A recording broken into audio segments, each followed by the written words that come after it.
আমি এখনো পাইনি টিকিট দেখার জন্য। অনেকবার আমি এখনো পাইনি, এখনো দেখিনি বরবাদ আমি। চাকরি করার কারণ হচ্ছে আমার ডিরেক্টর রাকেশ, যার সাথে আমার দীর্ঘদিনের পরিচয়, দীর্ঘ আস্থার জায়গা আছে। সে কোনো কাজ করতে বলে আমি না করতে পারি না, আসলে সত্যি কথা যেটা। আর ও কখনো এমন কোনো ক্যারেক্টার বা গল্প নিয়ে আমার কাছে আসবে না যেটাতে আমি না করবো আসলে। সেই আস্থা জায়গাটা ওর উপর আছে, সেই জায়গা থেকে যুক্ত হওয়া এবং পরবর্তী যখন গল্পটা দেখলাম ইন্টারেস্টিং, ক্যারেক্টারটা তো আরও ইন্টারেস্টিং। সো সব কিছু মিলিয়েই, আর টাকা পয়সা ঠিকঠাক দিয়েছিল সে কারণে আলোচনা কম হয়, হয়তো আমি ডিজার্ভ করি আলোচনা কম হওয়াটা, এক হতে পারে। এখন আমি তো জোর করে বলতে পারবো না ভাই আমাকে নিয়ে আলোচনা করেন, এখন সেই দায়িত্ব তো আপনাদের আসলে, যদি আপনারা আলোচনা করেন। জন ভাই না, টনি মাইকেল গোমেজ। উনি কিন্তু জন কবির না। Tony Michael Gomez. টনি দা এখানে আসেন। আর ছবি দর্শক দেখছে, হাউসফুল হচ্ছে, দর্শক ফিরে যাচ্ছে টিকিট না পেয়ে। এমন দিনটাই তো আসলে দেখতে চেয়েছিলাম একজন চলচ্চিত্র প্রেমী হিসেবে, সেই দিনটা এখন দেখতে পাচ্ছি। আমি এখনো পাইনি টিকিট দেখার জন্য। অনেকবার আমি এখনো পাইনি, এখনো দেখিনি বরবাদ আমি। টিকিট পেলেই দেখবো। আমরা একসাথে টিকিট পেলে অবশ্যই,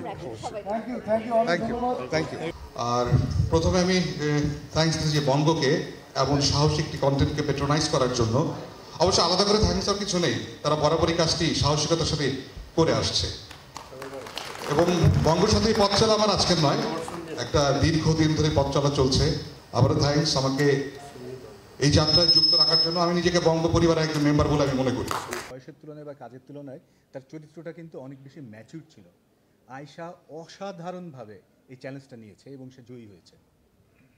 তো এ বাদে যারা ছোট ছোট ক্যারেক্টার বা একদম সাপোর্টিং ক্যারেক্টার ছিল তারা সবাই আসলে দুর্দান্ত করেছে। এরা বেশিরভাগই আমার সাথে কম বেশি রেগুলার কাজ করে একদম এবং আমি আরেকটা কথা বলতে চাই, সাচ্চু ভাই যে ধরনের ক্যারেক্টার প্লে করে, আমরা সাধারণত সাচ্চু ভাইকে যেভাবে দেখি, এই জায়গাটা একদম সেই লেভেলের পলিটিক্যাল যারা আসলে ডিসিশন মেকার, সেই ধরনের জায়গাতে সাচ্চু ভাই কিন্তু সবাইকে ছুঁয়ে গেছে একদম।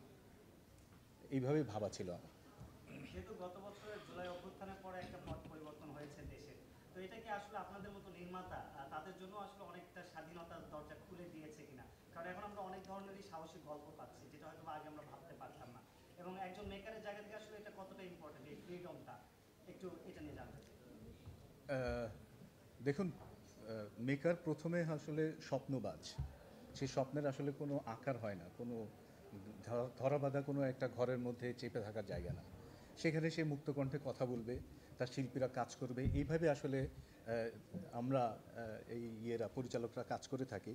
অবশ্য রাজনৈতিক প্রেক্ষাপট বা একটা বিশাল ধাক্কার বিষয়, এবং সেই ধাক্কা আমরাকে ওভারকাম করে আমরা তো কাজ করতে পারছি, এটা একটা বিশাল পাওয়া 100 বার।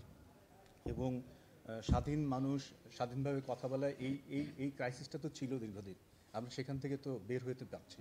যে কারণে হয়তো আমার মতো অনেকে আসলে, বা এখন তো এই ট্রেনটা চালু হয়েছে, সমাজের বিভিন্ন অন্ধকার জায়গাগুলো আসলে ওপেন হয়ে যাচ্ছে মানুষের কাছে, যে আসলে এরম ছিল, এরম ছিল, এরম ছিল, আসলেই তাই।